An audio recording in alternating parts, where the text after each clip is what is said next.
Van Show. He's a monster on a mission to talk to lots of folks. The Van Show. Hey everybody, it's the Van Show! Woo! Welcome! Yeah! Oh my goodness, we are super stoked because today we have the one and only Young Vo. Say hello, Young. Hello. How's it going? I'm great. How are you? I'm doing great, man. It's nice to have you on the show. Great to be here. Heck yeah. Now, Young, we brought you on the show because you're an artist and we like to talk to artists. I am an artist. Yes, you are. Thank you. Yes. I'm glad you recognize that. Yeah, I've been told, yeah.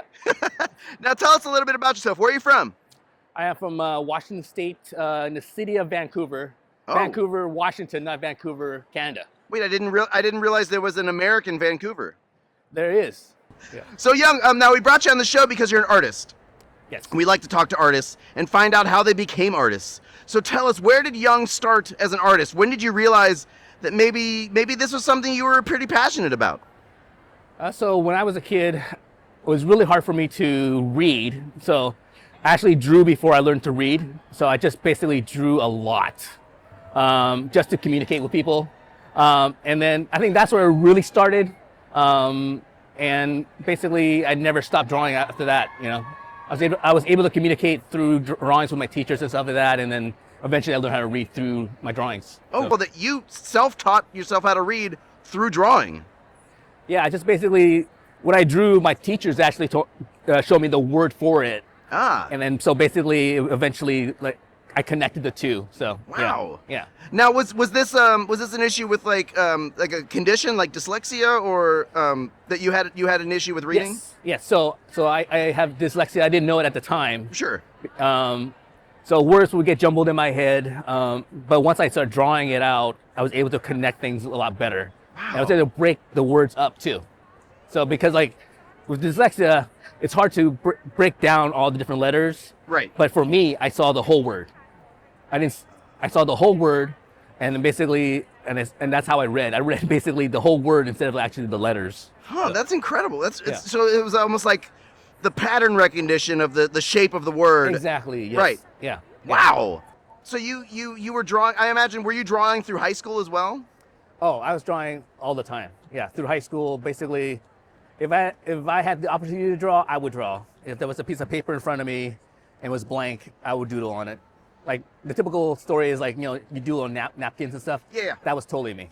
Yeah. So was there anybody that was encouraging for you or discouraging while you were coming up, like, you know, through high school as an artist? I would say my parents. They didn't. Were they discouraging or encouraging? Discouraging. Oh, okay. Because like they were afraid that I might become an artist. They were afraid you would become an artist? Yeah. Oh, no. So they wanted me to be like an engineer, like my uncle. So yeah, they were not like very encouraging, but like, you know, eventually they came around. So you went to art school. Like, did you realize, like, did you find that there was maybe a type of art you hadn't discovered that you were really passionate about, or was that where it kind of solidified?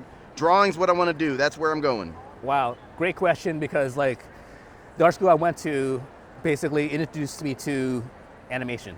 Oh. So I did 2D animation. I drew basically the first assignment they gave us was a bouncing ball. So I drew the ball bouncing up and down, and then we recorded the drawings, and then I actually saw it moving. Ooh, It that's was pretty like magical, right? It was like a magic trick because basically I made this ball move with pencil and paper. Wow. It blew my mind that I could do that. Yeah. And once that happened, I just fell in love with animation. I did get an internship, which through the Academy of Arts, I got an internship at Sony ImageWorks. Oh, wow. So That's a big deal. Yeah, no, it was huge. That opened the doors, blew my mind on like exactly what I could do with animation. I got a chance to see professional animators do their work, and I was like, wow, I want to do this. Yeah, totally. I want to do this. And that's where it got started. Like, so after I graduated, yeah, I definitely wanted to animate. Yeah. And so now you've done that for a while, and then all of a sudden you came back to 2D illustration, like back to your roots, as it were, and started publishing. Yes. So how did that start out? So, you know, like I told you, I drew all the time. Yeah. So even in art school, when I was doing animation, I had a sketchbook, and I just drew in my sketchbook all the time. Like, and I had all these characters, all these story ideas. I kept on drawing and drawing and drawing. And basically, I'm like, and then so it gets a little sad. So my dad passed away.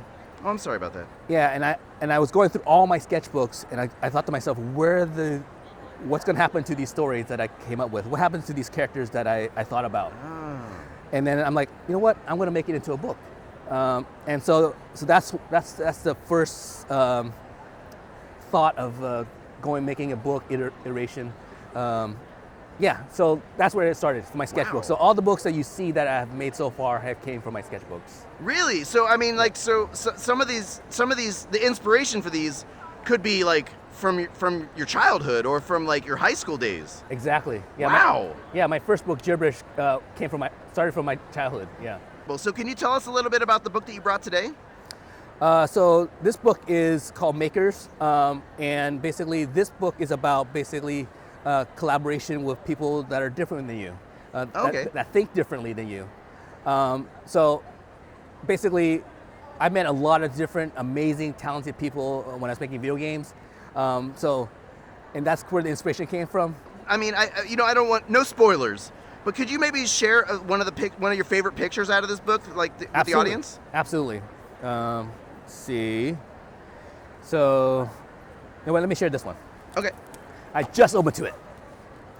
So this page shows Min here, and he's in boxes because he thinks he's a perfectionist. He wants things to be perfect, so he's in boxes. I drew him boxes. And then Van's over here.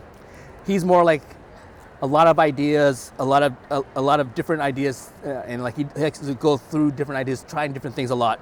And I drew him in a circle, more of a softer shape. Yeah. Just to show the difference between them.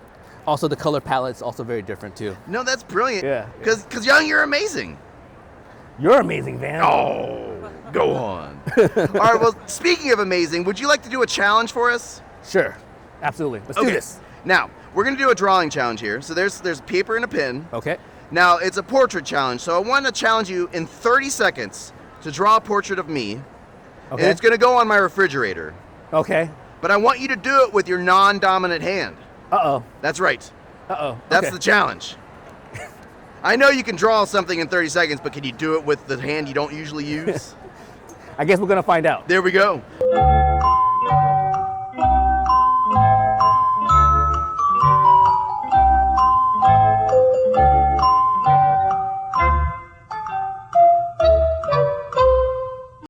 Look at that! That's adorable. It looks just like him. It does.